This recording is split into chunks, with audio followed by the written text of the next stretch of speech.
Маслоунун муктаждыктары пирамидасы боюнча балдардын муктаждыктары кандай? Балдардын физикалык муктаждыгы эң төмөнкү тепкичте тепкич катары эле балдар дагы таза абага, таза сууга, тамак ашка, пайдалуу тамак ашка, эс алууга, уйкуга, кийим-кече ошондой эле турак жайга муктаж. Эгерде бул муктаждыктар канааттандырылбаса, балдардын дагы жүрүм-турумунда кандайдыр бир өлчөмдө терс таасир этип калышы мүмкүн экен. Мисалы үчүн бала таза аба менен дем алышы зарыл. Үйдө атасы мындай түт өтүп чылым чеккени балдардын ден соолугуна зыян. Ошондой эле балдар каалаган пайдалуу тамак ашты жеп турушу керек. Денеси ооруп турса, анын жанында жакын адамдары, ата энеси бар болсо, балдарга ушунчалык мындай тынчтыкты, коопсуздукту, жагымдуулукту жаратат. Демек, баланын физикалык муктаждыктары да канааттандырылышы керек. Эң жөнөкөй мисал биздин өзүбүздүн жашообузун алып карай турган болсок, эгерде баланын тамак ашка болгон муктаждыгы толук канааттандырылбаса, бул балдар чоң эле адам, чоң эле киши болуп, чоң адам болуп калса деле, тамак дегенде тамактын үстүнөн түшкөн, биздин абийир дейбизби, биздин немеге туура келбей калган биздин адеп акылакка туура келбей калган, баягы тамак үчүн конфликтке барып, тамак үчүн мындай согалактык кылып, ачкөздөнүп, ушундай жүрүм-турумдар менен башкалардан ренжитип алышы мүмкүн, конфликт жаратып алышы мүмкүн. Же болбосо кийим-кечектен, же болбосо канааттандырылбай калган болсо, ал ата энелер чоңойгондон кийин ошол өзүнүн бала кездеги канааттандырылбай калган муктаждыгын балдарына өзү байкабаган абалда аябагандай көп кийим-кечек, аябагандай көп оюнчуктарды сатып алып бере бериши мүмкүн. Мына ушундай кандайдыр бир жашоосунда баары бир өзүнүн таасирин тийгизет экен. Кандай болгон күндө дагы бирок баардык ата эне баланын физикалык муктаждыктарын канааттандыруу үчүн аракет кылышат, баардыгы иштеп жүрүшөт, колунан келген аракетин жасайт. Бирок баланын тарбиясында физикалык муктаждыктын айынан терс таасири азыраак экендигин психологдор айтышат. Экинчи муктаждык, экинчи тепкич баланын коопсуздугу, тынчтыгы, же болбосо безопасность деп коет тынчтыгы. Балдар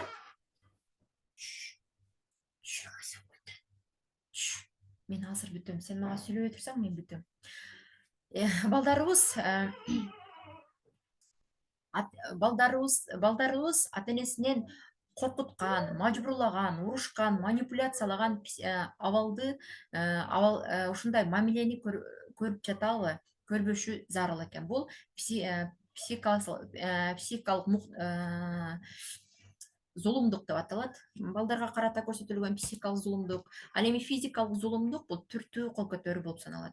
Демек, бала эч качан өз үйүндө ата энесинен корккон, мажбурланган, уруш уккан мамилени көрбөшү керек. А сиз балаңызга ушундай мамиле жасап жаткан жоксузбу?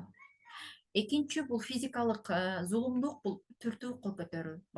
Эч качан бала мени кайсы бир аракетим үчүн мен ата энем сабайт, урат деген ой же болбосо мамиле көрбөшү зарыл.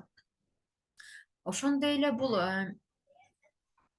үйдө ата эненин чыр-чатагы, үй бүлөлүк абал. Эгер бала көрүү аркылуу дагы ата энесинин чыр-чатагын, ар кандай уруш жаңжалдарды көрбөшү зарыл. Эгерде үйдө ар кандай чыр-чатактар болуп турган болсо, балада эч кандай тынчтык, коопсуздук жан дүйнөсүндө болбойт. Булар ар дайым кыжалат абалында, тынчсызданган абалда жүрүшөт. Чөйрөсүндө да, мектепте дагы, классташтар арасында дагы балага зулумдук,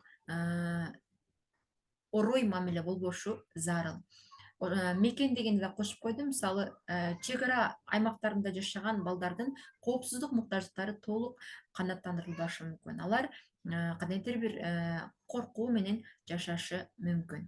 Демек, биз балабыздын экинчи муктаждыгы толук коопсуздук абалын камсыздап жаратып беришибиз керек.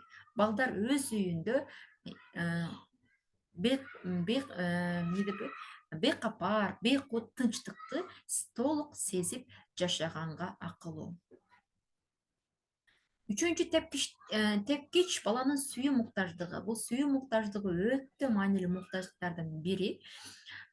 Бул ата энесинен сүйүү алып жатабы, мээрим алып жатабы, ушул маанилүү. Бир туугандарынан сүйүү мамиле алып жатабы, мисалы үчүн кандайдыр бир чоң бир туугандарынан зулумдук көрүп жаткан жокпу, ушундай жакшы мээрим сүйүү алып жатабы, балким бир өгөй балдар болушу мүмкүн, ата башка эне башка, ошол мааниде жазылды. Андан кийин ата эненин бири бирине болгон сүйүүсү, урматтоосу бул көрүү аркылуу үй бүлөдөгү атмосфераны жаратат. Ата эненин бири бирине болгон сүйүүсү балага дагы жагымдуу маанай тартуулайт. Ошондой эле бала бакчада дагы, мектепте дагы, чөйрөдө дагы сүйүүгө толгон мамилени көрүүсү, алуусу зарыл. Чөйрө дегенде тең туштары, достору деп түшүнсөк болот. Мектепте мугалимдери, классташтары деп түшүнсөк болот. Андай ушул сүйүү муктаждыгына карай, сүйүү муктаждык темасы бир аз чоңураак, узунураак тема.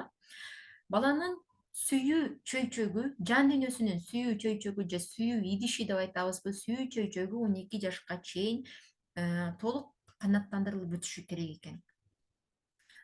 Мисалы үчүн сүйүү чөйчөгүн 5 түрдүү нерсенин негизинде толот. Баланы мактоо, мисалы үчүн ар бир жакшы иштерине, ийгиликтерине мактап, баалап, комплимент айтып турушубуз зарыл. Сөзсүз түрдө жакшы иштери менен эмес, баланын бар экендигин, анын бул дүйнөгө жаралгандыгын, анын кандай болсо ошондойунча экендигин мактап, баалап турушубуз керек экен. Экинчи сүйүү чөйчөгү бул балага жардам берүү, көңүл бөлүү. Мындайча айтканда, анын мисалы үчүн сабак аткара албай атса, кичинекей мезгилде 1-класстагы балдарга тапшырма аткара албаса, тапшырмасына жардам берүү, чоң өспүрүм балдарга мисалы үчүн жан дүйнөсү ооруп жатса, ага көңүл айтып жардам берүү, же болбосо бир жаңы жумушту жасай албай аткан болсо, ага бир нече ирет көрсөтүп жасап берүү, жардам берүү. Андан кийинки үчүнчү сүйүү чөйчөгү бул кучактоо, сылоо, мындайча айтканда денелик байланыш өтө маанилүү. Төртүнчү сүйүү чөйчөгү бул баягы шагек салына турган кол сыяктуу белек, сюрприздер, каалоосун орундатуу, ушул сыяктуу баланын муктаждыктарын аткарышыбыз керек экен. Бешинчи сүйүү чөйчөгү бул убакыт бөлүү, балага көңүл бөлүү. Ар бир балага күн сайын 100% чын дилден 5 мүнөт болобу, 3 мүнөт болобу, чын дилден көңүл бөлүп, убакыт бөлүүбүз зарыл экен. Ушул 5 чөйчөк 5 түрдүү сүйүү муктаждыгы 12 жашка чейин калыптанып алып бүтөт. 12 жаштан кийин баланын кайсы бир сүйүү муктаждыгы көбүрөөк болуп аныкталат. 12 жашка чейин сүйүүнүн 5 түрүн толук баарын тең камсыздап беришибиз керек экен дагы. 12 жаштан кийин бала мактоону сүйсө көбүрөөк мактайбыз, кучактаганда денелик байланышты сүйсө көбүрөөк денелик байланышты жасайбыз. Же болбосо убакыт бөлүүнү каалаган болгон болсо, убакыт бөлүп карайбыз. 12 жаштан кийин баланын сүйүү муктаждыктары 5 эмес, бир 2, 1, 3 болуп калышы мүмкүн. Ошол балдарыбыз 12 жаштан чоң өспүрүм балдарыбыз так эмнени каалап атат? Бизден көңүл бурууну каалап атабы? Убакыт бөлүүнү каалап атабы? Жардам берүүнү каалап атабы? Же болбосо мактап, колдоп, кубаттоону каалап атабы? Же бизден денелик байланыш, кучактап, сылап, эркелеткенди каалап атабы? Мына ошону балабыздын эмнени бергенибизде көбүрөөк сүйүнөт, көбүрөөк мындай жыргап, канаттанып, мындай азыр бүтөт, азыр жыргап калат. Ошого жараша мээрим сүйүү беришибиз зарыл экен. Негизинен сүйүү берүүнүн, эгерде биз бул сүйүүнүн 5 тибинен башка 2 тиби да бар экен. Бул Башкача айтканда, биз сүйүүнү бере албасак, же болбосо толук канааттандыра албасак, балага кандай таасир этет? Сүйүүнү толук бербесек, балада кандай нерселер болот, ошол жөнүндө сөз кыла турган болсок, сүйүүнүн эки тиби бар экен. Башкача айтканда, баланын мээси эмоцияга муктаж, сүйүүгө муктаж экен. Ар бир баланын мээси эмоцияга муктаж. Ал мээ эмоциянын ар кандай түрүн дагы сүйүү деп кабыл ала берет экен. Могу жерде карап көрсөңүздөр, эки смайлик турат. Болбосо балага канааттанбай, сындап, жактырбагандык мамиле, экинчи ачуулануу, урушуу, жактырбагандык, отрицательный, негативдүү мамиле. Бул сүйүүнүн минус абалы деп түшүнсөк болот экен. Балким любовь с минусом, любовь с плюсом уксаңыздар керек. Ошол минус абалындагы сүйүү. Ал эми плюс абалындагы сүйүү кандай? Бул баланын ошол могу жердеги мактап, кубаттап, кучактап, сылап жардам берүү, бул сүйүүнүн плюс абалы. Мындайча айтканда, биз балабызга мындайча айтканда, көбүрөөк урушсак, сындасак, критикаласак, мындай жактырбасак, күнөөлөсөк, айыптасак, ышкыса коркутсак, урушсак, баланын мээси бул эмоцияларды дагы сүйүү деп кабыл ала берет экен. Натыйжада бала жакшы тараптан, плюс жактан сүйүү ала албаса, мына эки астындагы смайликтерди плюс деп эсептей турган болсок, плюс жактан сүйүү албаса, баланын мээси бара негативдүү минус сүйүү алганга көнүп калат экен. Ошол себепти биздин айтканыбызды укпайт, кайта кайталатат, кайта бакыртат, эмне деп коет, кылба дегенибизди кылат, айрыкча өспөм курак болуп калса, чоң бала болуп калса дагы, жасаба дегенибизди жасайт, атайын тескери кылат, атайын ачуубузга тиет, айтып, деп, какшап, билип турсак деле бизге жакпаган аракеттерди жасайт. Себеби эмне үчүн мындай кылып атат? Ал сүйүүнү минус абалында алганды көнүп калат экен. Анын баланын подсознанияси дейбизби, түпкү аң сезими плюс минус сүйүүнү аң сезими дагы сүйүүнүн минус плюс абалын ажырата албай калат экен дагы.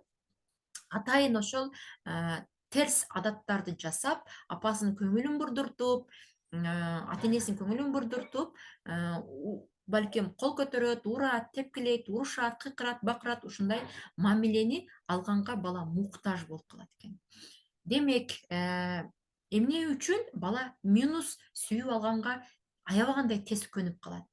Эмне үчүн минус сүйүү алган балага жагат дегенде, көрсө минус сүйүү бул узун жана чын дилден болот экен. Мисалы үчүн, өзүңүздөр анализ жасап көрүңүздөр эле, баланы урушканыбызда узак урушабыз, жок дегенде 2-3 мүнөт, 5 мүнөт, балким 10 мүнөт урушушубуз мүмкүн. Чын дилден урушабыз, эмне үчүн мындай кылдың деп чын дилден урушабыз. Бул аябагандай эмоциянын күчтүү немесе, мындай деп коет, эмоциянын күчтүү түрү дейбизби, күчтүү жыштыгы дейбизби, баланын мээсине барат дагы, баланын сүйүү муктаждыгы канааттандырылат экен. Ал эми плюс сүйүү, мисалы үчүн, балабыз 5 алып келсе же жагымдуу иш кылып койсо, бала молодец, кыска, күчсүз, азаматсың, сонун, бүттү. А жаман иш кылганда кыйкырып, бакырып урушуп салабыз. Демек, натыйжасы эмне болот? Натыйжада бала өзү билбеген абалда, подсознательный деп коет, түпкү аң сезиминде атайын терс адаттар менен сүйүү алып, көңүл бурдуруу алып, терс адаттарды жасап баштайт экен. Демек, сиз өзүңүздүн мамилеңизди терең анализ кылып ойлонуп көрүңүз. Сиз балаңызга плюс сүйүү көбүрөөк берип атасызбы, же минус сүйүү көбүрөөк берип атасызбы? Эң өкүнүчтүүсү, минус сүйүү алып калган балдар сырттан дагы ошондой жаман сөз угуп, мисалы үчүн мектепке барганда да мугалимдерден атайын шоктонуп, атайын тентектик кылып, мугалимдердин урушун укканды мындай ички өзү байкаган абалда көп жасайт экен. Эмне үчүн биз мугалимдер тентек балдарды көбүрөөк бакырып кыйкырышабыз, тынч отур, ук, тапшырматкар деп? Анткени ал бала ошол сүйүүнү үйдөн плюс абалында ала албагандыктан, минус абалга көнүп калгандыктан, мугалимдерге дагы ошол аракеттерди, терс аракеттерди жасап, минус сүйүү ала берет. Э, Чоң жашоо барганда эмне болот? Мунун натыйжасы кесепет эмне болот? Эмне үчүн кээ бир аялдар күйөөсүнүн ур тепкисине кандайдыр бир сагынып, өзү байкаган абалда тилеп, ошону каалап калат, бир жаңжал кылып, бир тополоң кылып, бир урушууп алып туруп, анан кийин өзүнө келип калып, жакшынакай болуп калат. Бул аялдар бала чагында сүйүүнү плюс абалында ала албай калгандыгынан кабар берип турат экен. Эркек балдар деле кутум эле ушундай. Алар уруш чыгарып, тополоң кылып, чыр салып гана өзүнүн ички муктаждыктарын канааттандырып калат экен. Мунун натыйжасы өтө өкүнүчтүү. Демек, биз балдарыбызга терс, минус сүйүү эмес, плюс сүйүү бергенде аракет кылышыбыз керек экен. Дагы бир мисал, сабакты узартып мисал бергим келип жатат. Мисал үчүн кээ бир блогерлерди байкасаңыздар, аябагандай жагымсыз, жаман, терс бирдемкелерди, видеолорду чыгарышы мүмкүн. Комментарийине ар кандай баягындай урушкан, каргаган, негативдүү смстер келсе дагы, алар өздөрү байкашпайт, бирок ошол иш аракеттерин токтотушпайт, андан бешпеттер терс бирдемкелерди жасай бериши мүмкүн. Анткени алар ошол сүйүүнү, көңүл бурууну, элдердин вниманиясын, элдердин өзүнө карата көңүл буруусун сүйүү абалында, ой, минус сүйүү алып көнүп калгандыктан ошол аракеттерди жасайт экен. Демек, биз балдарыбызды толук бактылуу болуусун кааласак, плюс сүйүү бергенде аракетин жасашыбыз керек экен. Төртүнчү муктаждык баланын сый-урмат муктаждыгы. Төртүнчү пирамида боюнча тепиштеги сый-урмат муктаждыгы. Сый-урмат муктаждыгы бул ата энесинин колдоосу, кубаттоосу, баласынын үйдө кадыр баркы, авторитеттүү болуусу ата энеси тарабынан ошонуп көрсөтүп жаткан мамилеси. Эгерде үй бүлөдө ошол ата энеси баласына авторитет, кадырлуу, үй бүлөдө бала өзүн кадырлуу, сый-урматка ээ экендигин билсе, ошол сый-урмат муктаждыгы канааттанды дегенди билдирет экен. Демек, жакындарынын дагы жогорку баасы, туугандардын, чоң ата, чоң энелердин, бир туугандардын дагы жогорку баа берүүсүгө адам өзү байкабаган абалда умтулат. Бирөөгө жардам бергиси келет, бирөөгө бирөөгө кандайдыр бир мактоо укканга аракет кылат, жакшы жүрүм-турумдарын көрсөтөт. Демек, жакшы сөз угамго, мактоо угамго деген ички сый-урмат муктаждыгынын талаптарын канааттандыргысы келет. Ата эненин бири-бирин сыйлоосу бул көрүү аркылуу муктаждыгы.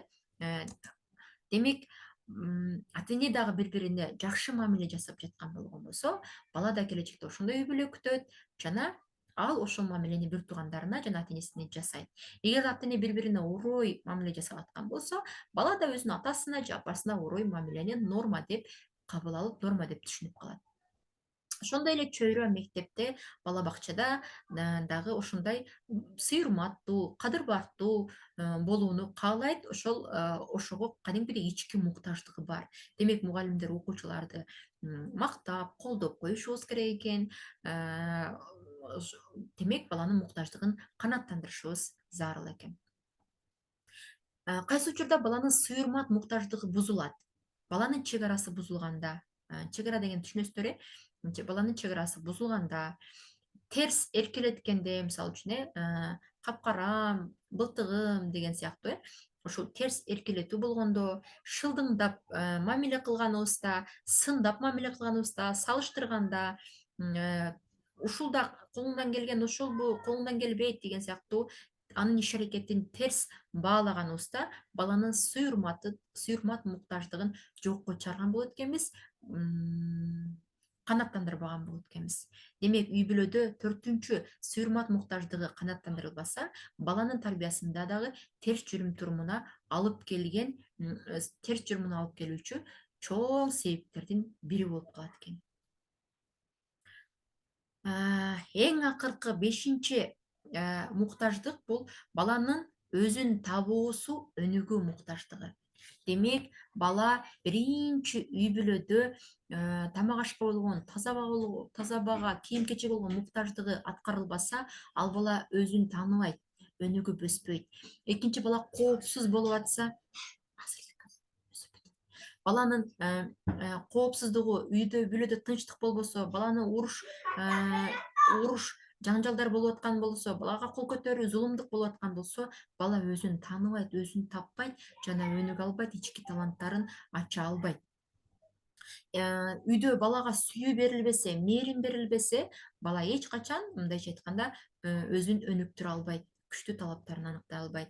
Ошондой эле төртүнчү муктаждыгы, балада үй бүлөдө кадыр баркы жок болгон болсо, бала четте калган болсо, ага эч ким кош көңүл мамиле болуп аткан болсо, бала өзүн өнүктүрүп, максаттарды коюп, алдыга карай умтула албай калат.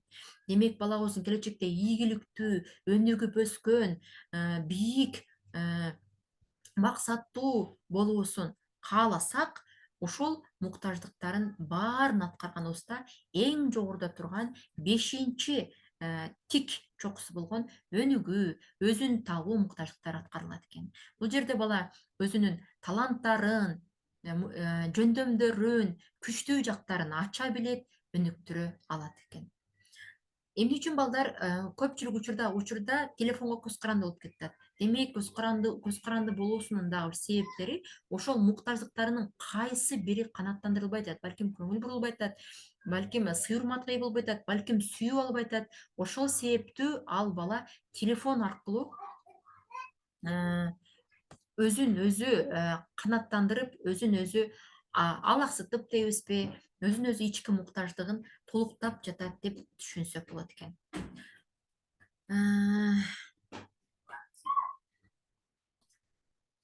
Бул жагын өзүнчө сактап алсак,